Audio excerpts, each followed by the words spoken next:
This interview is for information only and should not be considered as investment advice or a recommendation to buy shares in the company featured. Welcome to this Stock Box interview.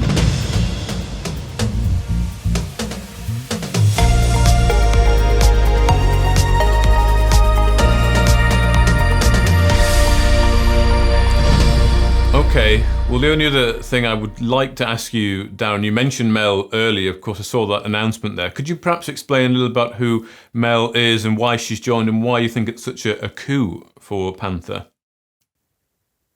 Well, if we work backwards, Mel was she's on the board of an Australian ASX listed company at this point. They're valued at circa $150 million. They're in the rare earth space, but before that, Mel worked for Freeport. Their market cap is currently around $72 billion. She was in charge of their ESG policy globally for 10 years.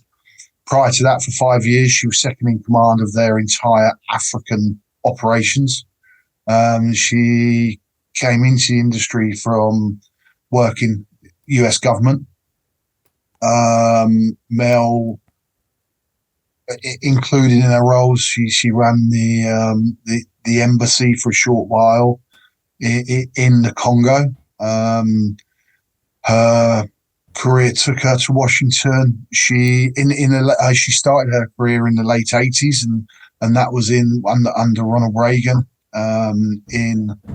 in South America on the cartels, looking to bust the cartels. She's worked with Mr. Putin on the weapons of mass destruction elimination program. That's probably not exactly the right terminology. And she also helped bring Poland into NATO.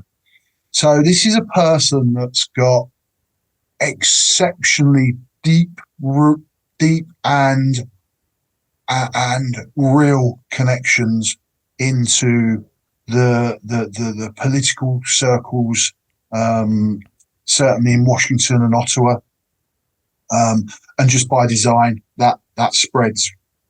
And the way that this industry is going from a junior explorer perspective, we've seen governments, as I actually have been saying for a couple of years, you've seen governments increasingly becoming involved as the risk capital is off the table.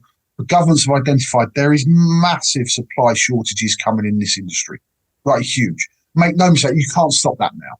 4 years ago, when I felt the market would probably go when we brought Panther to market, I thought that you would start to see that feeding through into the junior exploration space.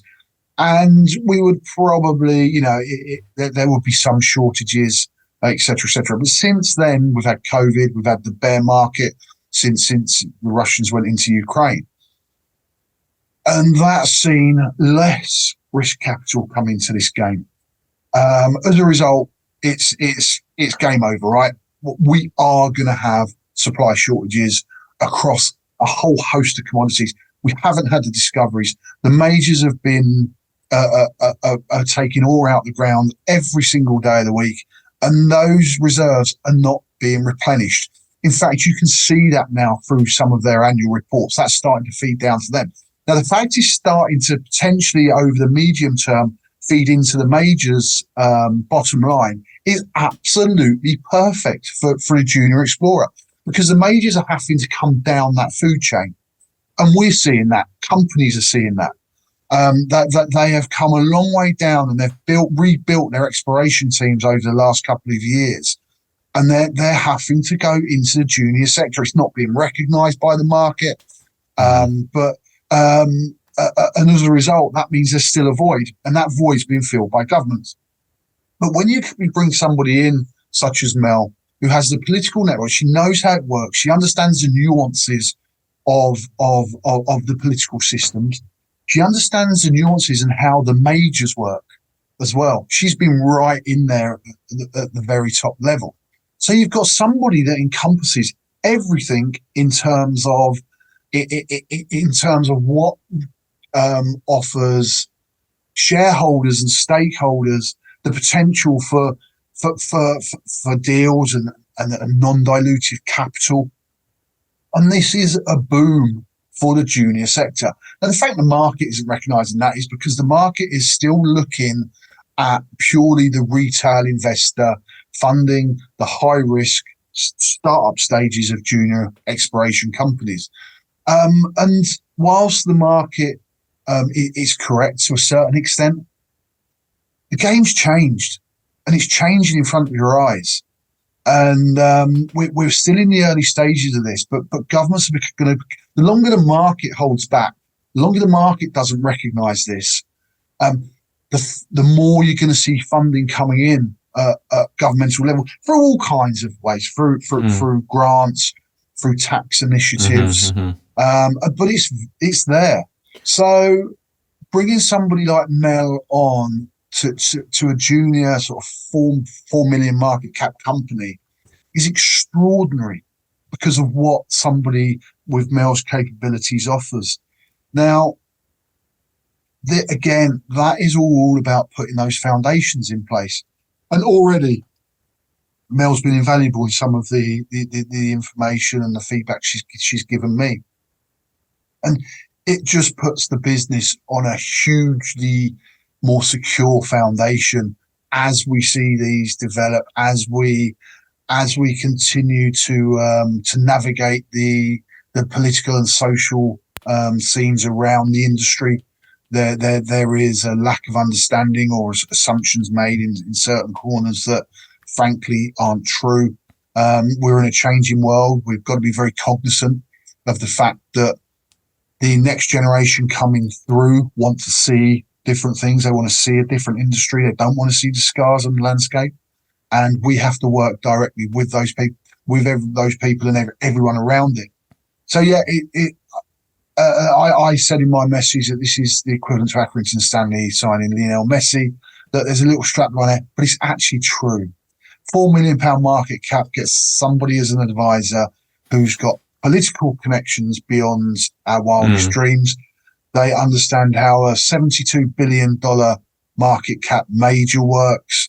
They're very active in the wider industry. It's an extraordinary thing, and it's also, I think, reflective of our assets. Mel did a deep dive and done her own due diligence on what Panther potentially has. She liked what she see, clearly, and under any normal circumstances, you would not get somebody of Mel's capabilities, Mel's connections coming into this sort of business. But of course, she also reviewed the board. She reviewed the success we've had with the limited ammunition we've had to this point, and it all stacks up. And that's why you get somebody like Mel, and it's a compliment to my board, and I'd like to thank them for being part of this process in bringing Mel on, and delighted to have Mel on. And I look forward to talking to her later on today. It's all good. Okay, well, thank you very much, Darren, for that little bit of extra information on Mel. That's a pleasure, Mark. Have a good day. If you enjoyed this interview, then give us a thumbs up, a like or a retweet. Subscribe to us on YouTube or follow us on Twitter, and hit that notification bell to be the first to know when we release new content. There's loads of great content on our website too, across all our programmes at stockboxmedia.com.